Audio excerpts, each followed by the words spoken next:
Hey, this is Chris from Financial Modeling Education, and in today's video we're going to test out a new Claude skill that I developed earlier this week. And so what I've done is created a skill in Claude that effectively tries to mirror all of my preferred formatting styles anytime I build a financial model. And it's pretty comprehensive, but I've gone through a few of my models and I say to myself, okay, what do I always prefer and what would save me the most time? So I spent a bunch of hours on this with Claude to see if I could just get a document going. And so now we're going to give it a test. I've got the output from my three-statement model here from one of my courses, but I've removed all the formatting altogether. So you can see it just looks very, very messy. And then I have the Claude add-in installed over here, and so I'm just going to prompt it like we normally would.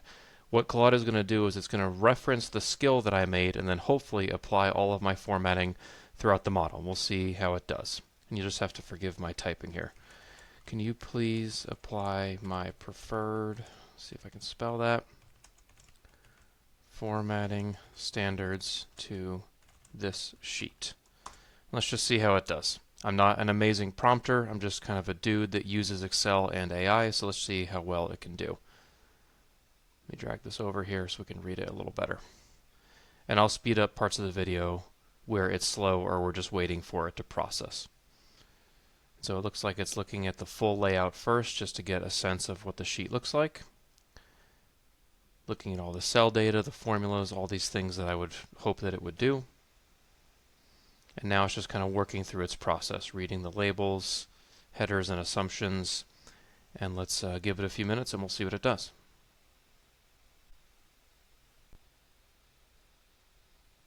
Okay, so it looks like after about a minute now, it's got a sense of the overall size of this sheet. It's basically telling itself it's a pretty large model, but it has the structure, and so now it's going to go through the actual skill and apply all the formatting. So you can see here I've got some of this cell color, and then the row formatting and number formatting and indentation for sublines and all kind of things that I've gone through the Claude skill to try to give it instructions. And now it's asking, should I proceed with this plan? And to me this looks right based on what I put in the skill. I'm just going to say sounds good. And I'll give it another minute to process. Okay, so first thing it did here, it looks like it's done a pretty good job of identifying where the different headers are throughout the model, and it's dividing them into sections, which is something that I would like to do if I was building a three-statement model. Hard to say if it's perfect yet, but so far so good. Okay, now it looks like it's applying formatting to the hard-coded numbers and leaving the formulas black. Let's take a look. I'm going to scroll out to the model where it flips over from actual to forecast, and I can see that historically I've got my blue hard codes, and then in the future I've got my black formulas. So far so good there as well. Let me make this a little bit smaller so we can see. And I'm just going to give it another minute here to keep going. Okay, now it looks like it's populating some of the input cells, and I prefer to have all of my input cells a blue font with this light yellow shading, basically just to denote where somebody can make changes to the assumptions in the model. And so far it's done a pretty good job at that. And I'm also noticing, okay, this is green, which I've asked it to, anytime it's linking to another sheet, turn these cells green. You can see this is linking to a headcount schedule. So that's doing a good job as well. And now I've got some of the borders popping in as well. I can see there's a few misses here. Not sure it's going to be perfect, but overall, right, I wouldn't have to be at the computer for this to happen. So far I feel like it's doing a really good job. Let me scroll down and just see what else it's doing. Looks like it's cleaning up some of the schedules. Here's more of the inputs. And I should have a couple other green links somewhere. That's right, in this fixed asset schedule, it did a nice job. Linking back to a growth CapEx schedule, it has correctly formatted it in green. So far so good. Okay, and now a big wave of number formatting came through, which looks nice and clean now. So it's looking a lot better. I always prefer the currency format. That's just me. And I asked it to figure out whether things are dollar amounts or if they're just regular numbers. So far so good there as well. And I can see, I just noticed over here, phase 4 of indentation. It's done a nice job indenting the sublines for each individual category.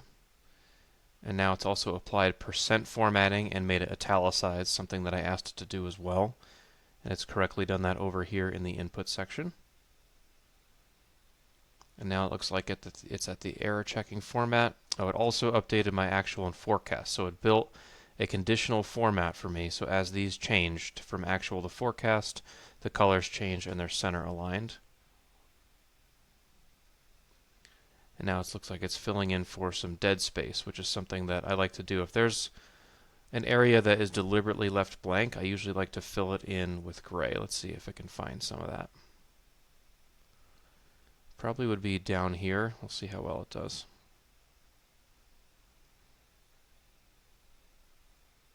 Yeah, there we go. Okay. Not bad. Did a really nice job. Found where there's some dead space. Scroll up. This is probably dead space too. Not sure if it'll recognize this one, but we'll see. Okay, so overall this has done a really nice job. You know, for me to go through and format this entire model perfectly, I mean, this would have taken me, gosh, I don't know, half hour, hour, it kind of depends. I mean, formatting it completely from scratch would have taken some time. So is this perfect? No, I've got a couple random, you know, what are these? Underlines here, and some of the dead space is missing and some of it's not, but I mean, this overall is really quite impressive. And it's definitely something that I can work with. So let's see. Like here's another header. This isn't totally right, but I'll see if it notices it and fixes it, but that's something that I can quickly fix later. And now it looks like it's doing some double checking, maybe where it overrode something that it shouldn't have. So I like to see that it's at least checking its own work. Let's see. Claude wants to fix restore blue font for hard-coded actuals, potential data loss, clear range operating model Claude test 2. So this is where I always get like a little bit nervous. I'm like, wait, what is it asking me to do? Set the font color somewhere in the range. Okay, I don't know exactly where that is. Just go ahead and trust that it kind of knows what it's doing. Everything so far looks okay to me. Sure, go for it. Why not? Restore the blue font for hard-coded actuals. Okay, I don't see where it made that mistake, but that is what we want it to do, so I'll just go ahead and say OK. It looks like it's made another double check here out in the annual section. Let's go take a look at that. So at the far right of this model, I have annual summaries. It did a nice job turning those into dollars, and I think it just caught itself. It wanted to make these percentages, which it is now fixed, and that looks good. And again, little nitpicks, like I would center this across selection and things like that, which I can either instruct it to do or I could do on my own. Okay, so now it's at the point where it looks like it's doing a final overall check of everything. And hard to say exactly how long I've been sitting here, maybe 5 minutes, maybe a bit more. The time saved is pretty darn impressive. Again, it's not perfect, but this is something that now that I have the Claude Skill baked in the background, I can apply the formatting globally like I did here in this video, or I can just highlight specific sections and say, hey, can you make this an input cell? Can you make this formatted like a hard code? Can you make this a header? And that's really where it gets scalable. I have this as a reference that I can use as I'm actively modeling, because I don't really think it's going to be that common that I have this gigantic unformatted sheet, but I figured this is just the best way to give it a test. All right, is there anything else you'd like me to adjust or refine? I think that's enough for this video. So let's just scroll through it. So like some of these random borders here, don't really know what they're doing, but again, I can fix that, right? I have all my shortcut keys. I'm using this as a skill to speed me up just a little bit. I don't expect it to be perfect. This header, not quite, but I can understand why it made that mistake because I labeled it capacity, so that's a fair one. So like, let's test this out. This area is supposed to be dead space. So let me just highlight all this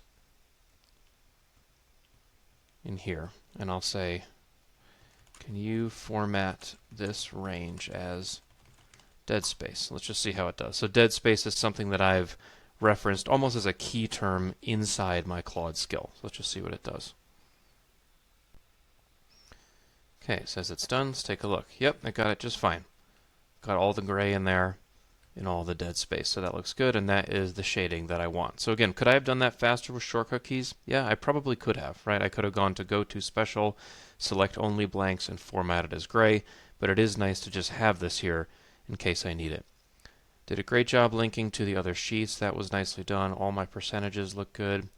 Oh, another thing it missed that I asked it to do in the skill is flag when there are formula anomalies. I wanted it to flag them in bright orange. So there are some in here. Let me just highlight it to give you an example.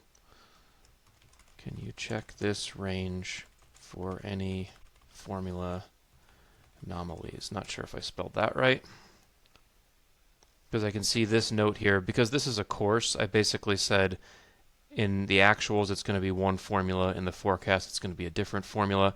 In a client model I would make it more dynamic, where I'd say, if it's actual, do formula A.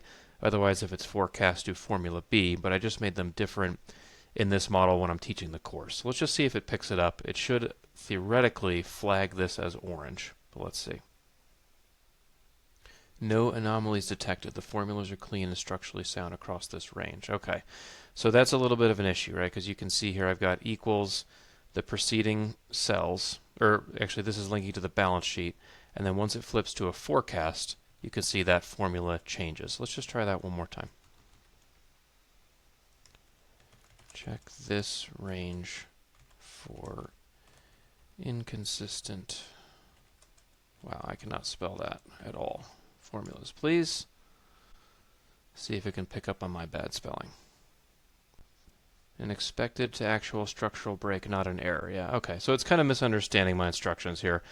On a different test, it was able to get that right, but I updated the skill in between tests. So I think it's a good point, right? There are things that it will do and things that it won't do, and maybe you could argue that should be in a different skill or not, right? So what I've learned here is iteration is a huge part of this, right? It's missing some borders here.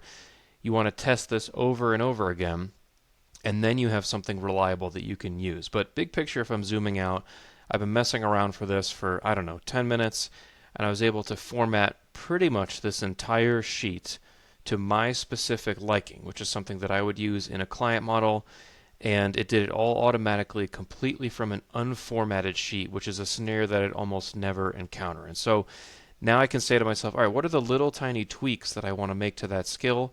And then I always have it in my holster ready to go. So that's it for this video. Thanks so much for watching. It's a little bit long. I'm going to keep trying to make more Claude skills and update them as we go. So I hope to see you in the next one. Thanks again.